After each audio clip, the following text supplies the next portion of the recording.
اس article کا بقیہ حصہ آپ خود پڑھ سکتے ہیں اور پڑھ کر ہمیشہ یاد رکھیں کہ پاکستان کا دشمن کون ہے۔ صرف وہ باہر نہیں بیٹھے، اندر بھی بیٹھے ہیں، اور ان کو جرت تبھی مل سکتی ہے جب تک اندر بیٹھے ہوئے لوگ ان کا ساتھ نہ دیں، اپنے آپ کو نہ بیچیں۔ ہو سکتا ہے کہ کوئی محب وطن اس آرٹیکل کو فیک بھی کہہ دے تو کہہ دے۔ حالات جو آپ کو سامنے نظر آتے ہیں آپ ان کو بالکل بھی اگنور نہیں کر سکتے۔ تو اس آرٹیکل کی تفصیل بتانے سے پہلے آپ سے بات ہو رہی تھی کہ ہم نے سوچا، اس وقت یہ بھی خیال آیا کہ شاید ہماری عدلیہ نے یہ سب کچھ اس لیے کیا کہ ان کو تھریٹ کا پتہ تھا اور وہ جان بچانا چاہتے تھے وزیر اعظم کی۔ اس میں آدھی سٹیٹمنٹ تو بالکل میرے خیال میں یقینی ہے، کیونکہ اگر ان کو اس کمیونیکے کا پتہ نہ ہوتا تو عدلیہ اس کو دیکھنے سے انکار کیوں کرتی، اپوزیشن اس کو دیکھنے سے انکار کیوں کرتی۔ جس قومی سلامتی کمیٹی میں اس کمیونیکے کی بات ہونا تھی اور تحریک انصاف نے انوائٹ کیا تھا اپوزیشن کو کہ آ کر اس میٹنگ میں بیٹھیں اور حقیقت جانیں، تو انہوں نے بھی دیکھنے سے اور اٹینڈ کرنے سے اس میٹنگ کو انکار کر دیا تھا۔ جہاں تک میرا پورا یقین ہے کہ ان کو پتا تھا کہ اس میں کیا لکھا ہے، اور یہ بھی بات درست ہے کہ اس کمیونیکے کو حتی الامکان کوشش کی گئی تھی دبانے کی۔ عمران خان کو بار بار کہا گیا کہ ابھی اس کو سامنے نہ لائے، فلاں وجہ اور فلاں وجہ۔ سارے دروازے کھٹکھٹانے کے بعد عمران خان کو کوئی آپشن نہیں تھی سوائے اس کے کہ ووٹ کو عزت دیتے ہوئے، عوام کی عزت کرتے ہوئے ان کے ساتھ یہ اپنا راز، اپنے دل کی بات کرے، تاکہ ان کو بھی پتہ چلے کہ ان کے ملک کے خلاف کیا ہو رہا ہے۔ یہ جو کہا جا رہا ہے کہ ایسے مراسلات آتے رہتے ہیں، بالکل ٹھیک ہی کہہ رہے ہوں گے، کیونکہ جب ایسا مراسلہ آیا اور جب آیا ایک دم سب گھٹنوں کے بل گر کر گڑ گڑاتے رہے اپنے آقاؤں کے آگے، بدلے میں بہترین زندگی، ریٹائرمنٹ پلان اور دائمی عزت خوامخواہ۔ ظاہر ہے جب آپ ہر ایسے مراسلے پر گھٹنے ٹیکیں گے تو عوام کو تو کانوں کان خبر نہیں ہو سکتی۔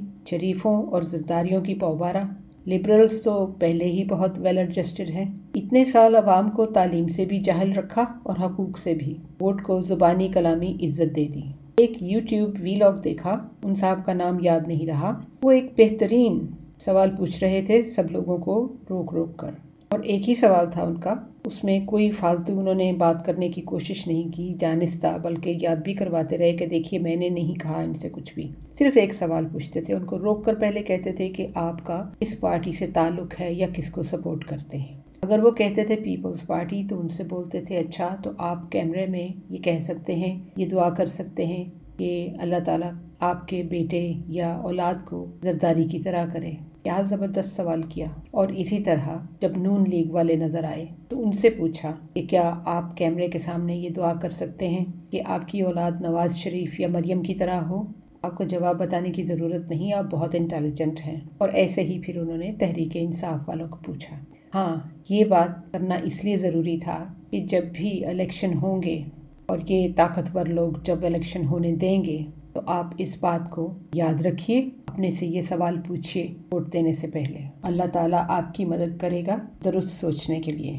بہرحال عدلیہ نے جو مثال قائم کی تھی اس کالی رات کو، اس کے بعد کچھ نیا نہیں ہوا، اس لیے کہ عدلیہ نے ارادہ کیا کہ جو اپلیکیشن پی ٹی آئی کی طرف سے آئے گی اس کو ہم ہمیشہ کی طرح پلندے کے بالکل نیچے رکھ دیں گے، جو عرضی نئی کابینہ کے کرمنلز کی طرف سے آئے گی اس کو پہلے بھگتا دیں گے، بلکہ دن میں 3 عدالتیں لگا لیں گے اگر مریم صفدر کو باہر جانے کی ملک سے ضرورت ہوگی۔ اب تو نقاب اتر ہی گئے، کوئی دھندلے بادل عدلیہ کے اوپر بالکل نہیں ہیں۔ لہٰذا اسی دوران میں چپکے سے جسٹس منیلا صاحب کی بیٹی نے کیمرا سے استعفیٰ دے دیا۔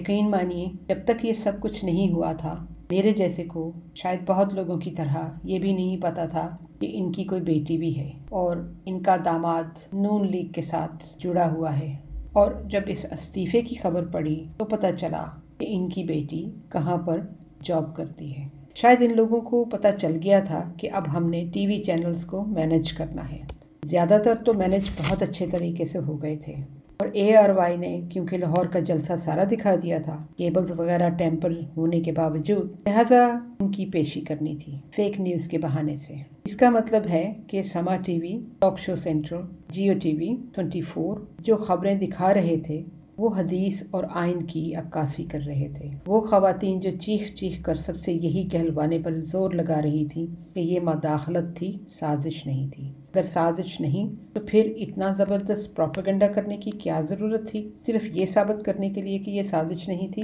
اس وقت کی جو سرخیاں نظر آ رہی ہیں، جن سے پتہ چلتا ہے کہ لاہور ہائی کورٹ نے حمزہ سے حلف لینے کا آرڈر دے دیا ہے۔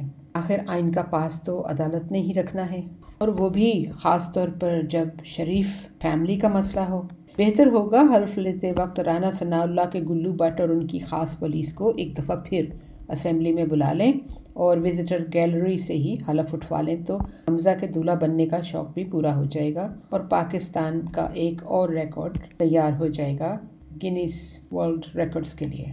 لگتا ہے کہ انہوں نے بھی شاید روزانہ کے حساب سے انٹریز کرنی شروع کر دی ہیں، یا شاید روکی ہو لسٹ کے، ابھی بہت کچھ اور آنا ہے، ایک دم سے ہی ساری لسٹ ڈال دیں گے اور پھر ایک نیا ریکارڈ بھی بن جائے گا کہ اتنے چھوٹے عرصے میں اتنے ریکارڈز کون سے ملک نے تیار کیے۔ یہاں تک رہی بات ہماری عدلیہ کے ان ممبران کی جو شریف فیملی کے احسانوں کے بوجھ تلے دبے ہوئے ہیں، وہ ہر بار ایک نیا نقاب اتاریں گے اللہ کے فضل سے، اس لیے اللہ کو پاکستان پر رحم آ گیا، جیسے آپ کو پہلے کہا۔ وہ راز جو سب کو معلوم تھے، سرگوشیاں بھی ہوتی تھیں مگر کھل کر عیاں نہیں ہوئے تھے، اور کیونکہ خدا کے سامنے سب لوگ برابر ہیں، اور اب یہ نقاب اور حقیقت جو عیاں ہو رہی ہے، ہر غریب اور امیر کے لیے برابر، بالکل برابر عیاں ہو رہی ہے۔ آپ اس اسٹرپ ڈانس کا رقص دیکھتے جائیں اور ان کے لیے دعا کریں کہ کہیں جسٹس ارشد جیسا ان کا حال نہ ہو۔ آج 1 مئی ہے اور صبح اٹھ کر جو سرخیاں دیکھیں ان میں تھا کہ لانگ مارچ کی کال مل گئی ہے،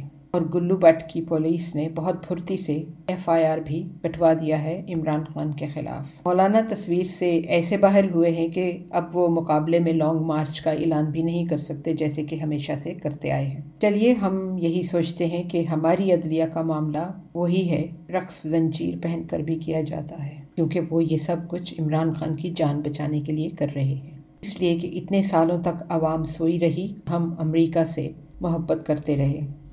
بے شک اب ہماری محبت سر عام بدنام ہو گئی ہے، لیکن ہم ملک کو ایسے ہی نیند کے خمار میں رکھنا چاہتے تھے۔ غریب عوام کا کیا ہے، وہ تو صرف سیاست کا ایک بیانیہ ہے۔ پھر ملاقات ہوگی آپ سب سے۔ ہمارا ای میل ایڈریس ہے dildarpakistan@hotmail.com۔ Until next time, take care, God bless, اللہ حافظ۔